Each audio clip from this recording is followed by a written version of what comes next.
Okay, here we are up on your roof. I'm at the front of the building, heading down.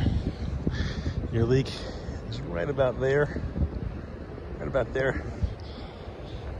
As I look over the roof, I don't see any obvious injuries. I'm standing on a pre-1940s turn metal roof that's been painted a few hundred times. Had big blobs of tar put all over it.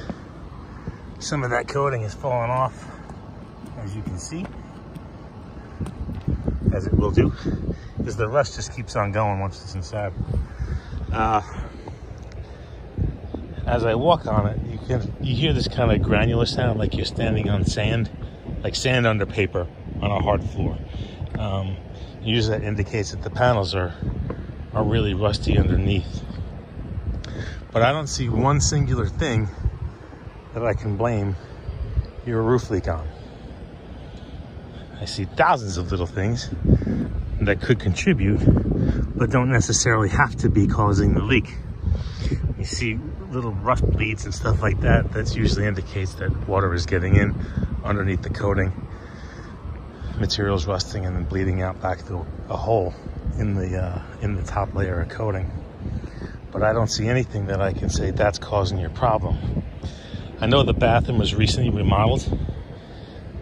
Your shower, I think your shower's over here.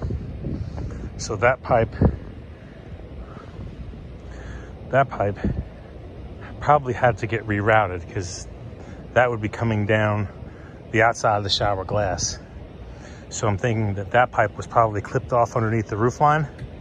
A no-hop connector, like a rubber connector sleeve was hooked up, and then the plumbing continued on behind the ceiling or through the nearest available wall. But without me saying this is definitely the problem, I really can't say that anything on the roof is definitely the problem. So I have to look at the thing that's changed the most recently, and that's going to be this pipe. So you can test this.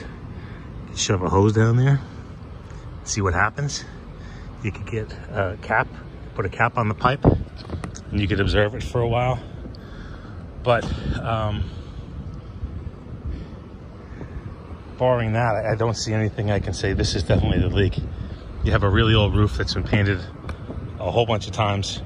The coating is breaking off, and there's nothing I can really tell you to do for this roof. Like I say, this is pre-40s, and you can tell that, see the lines here, line there. So instead of, they didn't have the technology to make one big long piece of sheet metal, so it was all sections out of small pieces that they, in a factory, rolled up into a roll and then soldered. But they don't do that. They haven't done, they didn't do that, I think, past 39. But yeah, I'm sorry, I can't tell you. I can't tell you exactly what's going on here.